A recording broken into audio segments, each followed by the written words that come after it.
What's going on, everyone? Welcome back to another video. In this one, we got the very interesting matchup between Michigan and Illinois. Gonna be going over this one, key stats to the game heading into it, including the keys to the game, what to expect, and I also give my prediction in this one.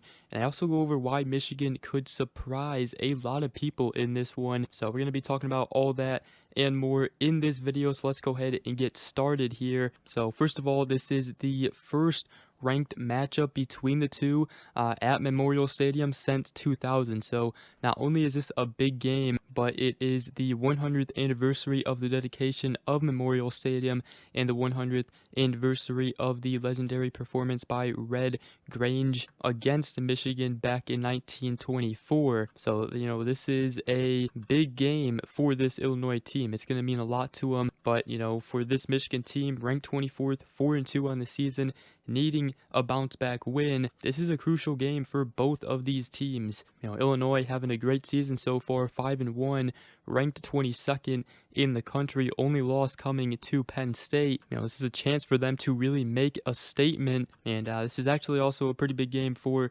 Sherrone Moore, I think, to kind of regain some trust in the Michigan fan base, especially coming off of a tough loss to Washington, which Michigan in this one, they are favored, which could surprise a lot of people, but there are some reasons behind that. I think we could see a new look Michigan offense. We'll talk about that in a little bit here. I did want to go over some stats though, and we'll first start with total defense, where Michigan ranks number 44th, giving up 336.2 yards per game. Illinois, on the other hand, ranks number 58th, 346.5 yards per game. Scoring defense, Michigan ranks number 55th, 22.3 points per game, and Illinois ranks number 33rd, 20 points per game, so kind of even there. Rushing defense, Michigan is one of the best. They rank number 3rd, 76.3 yards per game. Illinois ranks number 77th, giving up 149.2 yards per game. So that is kind of a theme we've seen with Michigan. You're not going to be able to run the ball against them unless you are able to pass the ball against them, which we saw that against Washington, and I think that's exactly what Illinois is going to be doing against Michigan, airing the ball out. So Michigan better be ready, because they rank in passing yards allowed number 110th in the country, giving up 259.8 yards per game, and Illinois ranks number 44th, 197.3 yards per game given up. Michigan's passing offense has obviously been atrocious thus far, ranking number 131st in the country, one of the worst, 115 yards per game. But Illinois, on the other hand, ranks number 58th, 242.5 yards per game. Rushing offense, Michigan ranking number 39 with 191.3 yards per game. Illinois number 87th, 139.5 yards per game. And then the turnover margin, which is going to be crucial for Michigan in the second half of the season. They rank at a low of number 107th in the country with a -4 margin, as they have gotten 8 turnovers, but they've turned the ball over 12 times, and that has got to stop starting in this game against Illinois. Otherwise, they can definitely lose this game. Now, Illinois, on the other hand, they rank number 25th in turnover margin with a +4 margin, having 10 takeaways and only 6 turnovers. So, that's something that's got to get fixed for Michigan. But let's go ahead and start with this Michigan offense, because obviously looking at the stats, Michigan, they should be able to have success running the ball, but we kind of saw it against Washington early on there.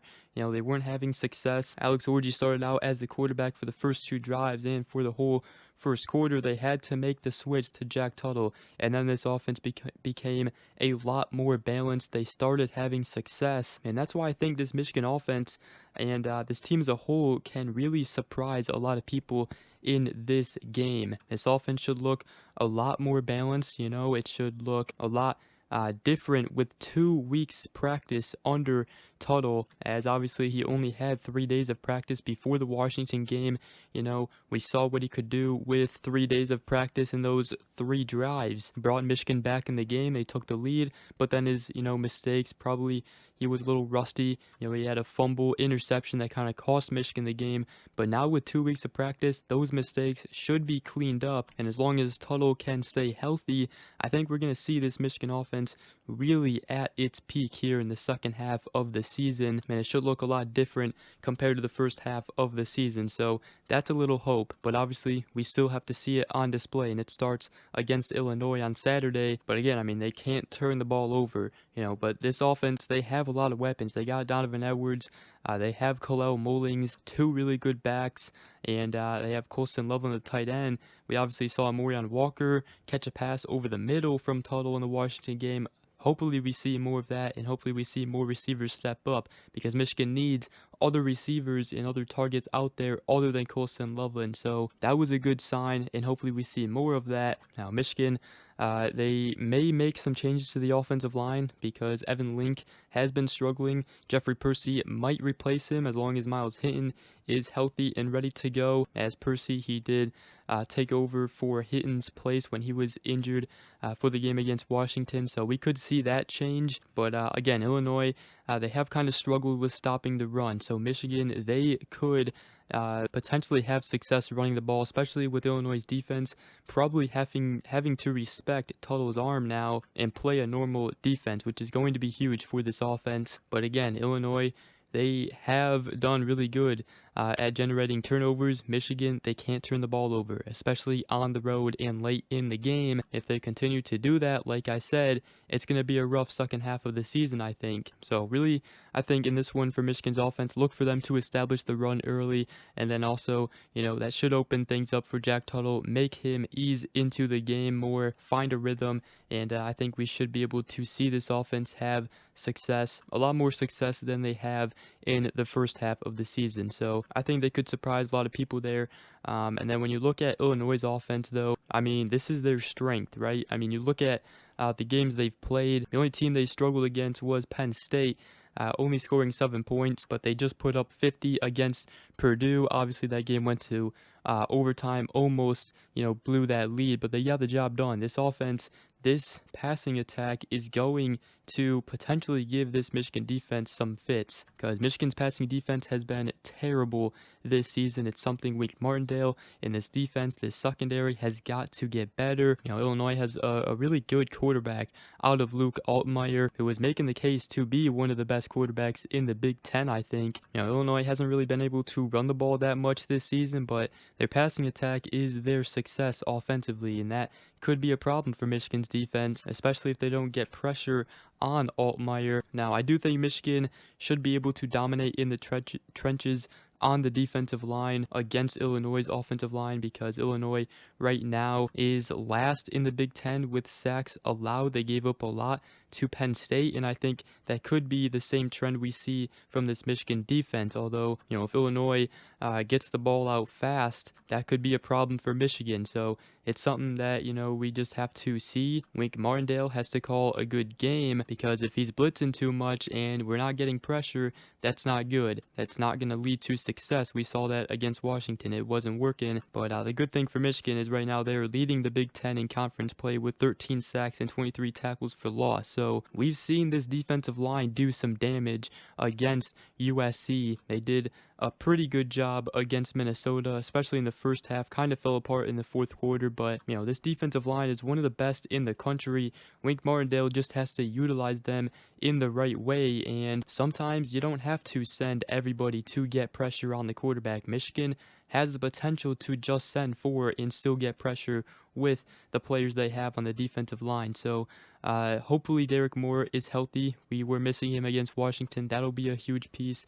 Josiah Stewart has been a game changer all season long. Then you obviously have Mason Graham, Kenneth Grant in the middle. Good luck running the ball against them. So that leads me to the keys to the game for this game for both teams. I think it's the turnover battle, especially for Michigan. In that one, they cannot turn the ball over, especially late in the game. And also Michigan has to do a much better job in the fourth quarter. They've had fourth quarter struggles all season long, and they have got to play clean football in the fourth quarter. Otherwise, you're not going to win most of these games here in the second half of the season. Another key to the game, I think, is this Michigan defensive line. Like I said, going up against this Illinois offensive line. I think that could be a game changer in this one. And it's also Michigan's passing defense going up against Illinois' passing offense. If Michigan is not able to get pressure, it's going to be a long day for this Michigan defense, because if you let Altmaier get time, he's probably going to pick you apart. So while I do think this Michigan offense, we're going to see a lot more from them. I think they can surprise a lot of people in this game against Illinois. I still see this game being close. My prediction, I'm going to go with Michigan 31-24. I think Michigan goes on the road, gets a crucial win here for the start of the Sherrone Moore era, and keeps them, at least up to this point, alive with all their goals still ahead of them. I think we should be able to see a much better Michigan offense in this one. But don't get me wrong, this is going to be a physical battle, a tough battle for both teams, and there's no doubt Illinois can come right in here and beat this Michigan team. We've seen it happen against Washington. So let me know your guys' predictions for this one, how you see this game going. And with that, that's going to wrap up today's video. Hope you guys did enjoy. If you did, make sure you guys go ahead, drop a like, comment down below, and subscribe for more if you are new around here. I greatly appreciate it. And other than that, we will see you guys in the next video. Go Blue.